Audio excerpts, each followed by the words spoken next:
আসসালামু আলাইকুম। সবাই কেমন আছেন? আশা করি সবাই ভালো আছেন। তো রাশিয়ার যাওয়ার আগে কি কি কাজ করতে হবে বা কি কি শপিং করতে হবে, যেহেতু এটা শীত প্রধান দেশ, আজকে আলোচনা করব। তো আমি এখনো বর্তমানে দাঁড়িয়ে আছি আমার জমিতে। তো আসলে রাশিয়া যাওয়ার আগে আমি কৃষি জমি কিছু করছিলাম। এই যে এখানে বরবটি আছে, এই যে খাটো আর লম্বা বরবটি আছে, এখানে আছে স্কোয়াশ। আমি আপনাদেরকে দেখাই। স্কোয়াশে তেমন একটা লাভ হয় নাই, কারণ বর্তমান বাজার একবারে ডাউন। আর এই যে দেখেন, এখনো আছে গাছে, এখনো পর্যাপ্ত পরিমাণ স্কোয়াশ আছে, গাছ মরে যাচ্ছে, স্কোয়াশ আছে এই আর কি। আর এখানে বরবটি আছে, বরবটিগুলা এই সবে মাত্র ফুল আসতেছে। এখানে আমি যদি আমার পিছনে আর সামনের দিকে যাই, তো আমি আপনাদেরকে প্রথমে ভিডিওতে দেখাইছিলাম যে আমার টমেটো আছে। এই যে এখানে আমার টমেটো ক্ষেত, এই যে টমেটো গুলা পাকে নাই এখনো, টমেটো গুলা কাঁচা রয়েছে। তো আসলে মূল কথা চলে আসে আর কি। তো আমি প্রত্যেক দিন বিকালবেলা এখানে চলে আসি, একটু দেখি, দেখে মন ভালো লাগে। তো এখন রাশিয়া যাইতে বা শীত প্রধান দেশে বা কি কি নিতে হবে, তো অনেকে অনেক বড় ভাই থেকে জানতে পারছে যে ওইখানে শীতের কাপড়গুলা কিনতে হবে। ওইখানে মশলা জাতীয় কোনো কিছু পাওয়া যায় না, আমি যতটুকু জানি। তো এগুলো কিনতে হবে। তো অনেকজনে প্রশ্ন করে যে ভাই, আমি এই কোম্পানি থেকে পারমিট পেয়েছি, বা কমোস কোম্পানি থেকে পারমিট পেয়েছি, বা ওই যে সিনোপ্যাক কোম্পানি থেকে। আসলে আপনার এজেন্সি যদি ভালো থাকে, তাহলে আপনি ভালোভাবে তাড়াতাড়ি অফার লেটার পাবেন, এবং ভিসাটাও হবে। তো আপনারা একটা জিনিস মাথায় রাখবেন, সরাসরি এম্বাসি ফেস করে আপনারা ভিসাটা নেবেন।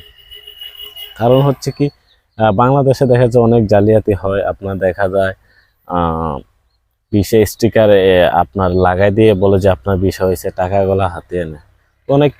অনেকে রাশিয়ার কন্ট্রাক্টে ভিসা, হ্যাঁ রাশিয়ার কন্ট্রাক্টে ভিসা হয়। তো কন্ট্রাক্টে ভিসা হয়, ঠিক আছে, তবে আপনি ভিসা কপিটা নিয়ে এম্বাসির সামনে গিয়ে এম্বাসিকে দেখাবেন যে এটা রিয়েল কিনা, ঠিক আছে। তো অনেকে বলতেছে যে আপনি কি রাশিয়া চলে গেছেন। আসলে না, রাশিয়া যায় না এখনো। আমাদের সামনে মনে হয় 20 তারিখে ফ্লাইট দিবে। আমার যে এজেন্টগুলো আছে ওগুলা মানে সামনে 20 তারিখ ফ্লাইট করাবে সম্ভবত, মানে ইমার্জেন্সি কোম্পানি লোক চাইতেছে। তো যে তাড়াতাড়ি লোক পাঠা তোদের। তো এই জন্য আমাদের ঈদের আগে হয়ে যাবে। তো যারা যারা ঈদের আগে যাইবেন অবশ্যই কমেন্টে জানাবেন। তো অনেকে দেখা যাচ্ছে অনেকে মেসেজ করে। তো আমার একটা ফেসবুক পেজ আছে এসপি ভিলেজ নামে। তো আমি আমার ডিসক্রিপশনে দিয়ে রাখবো। ওইখানে গিয়ে আপনাদের যার যা মতামত, অথবা অনেকে নতুন আছে কিছু জানেন না, অবশ্যই যতটুকু পারবো সবাইকে হেল্প করার চেষ্টা করব।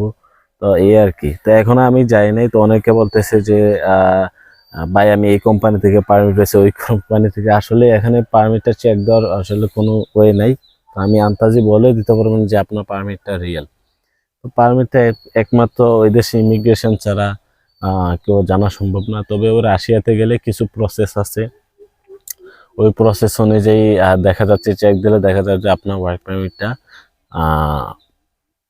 রিয়েল না ফেক। এখন কথা হচ্ছে এম্বাসির ভিসার রেশিও কেমন। এম্বাসি ভিসার রেশিও অনেক ভালো, 90% ভিসা দেয়। আপনার যদি প্রপারলি ডকুমেন্ট ঠিক থাকে, তাহলে আপনি কিন্তু ভিসাটা পাইতেছেন, ঠিক আছে। এই একটা বিষয়, আমি যখন এম্বাসি ফেস করেছিলাম, তারা বারবার আমাদের প্রথমে ফার্স্টে আমরা যখন এম্বাসি ফেস করেছিলাম, আমাদের একটা পেপার মিস্টেক ছিল, সেখানে আমাদেরকে আর এম্বাসিতে ফেস করায়নি।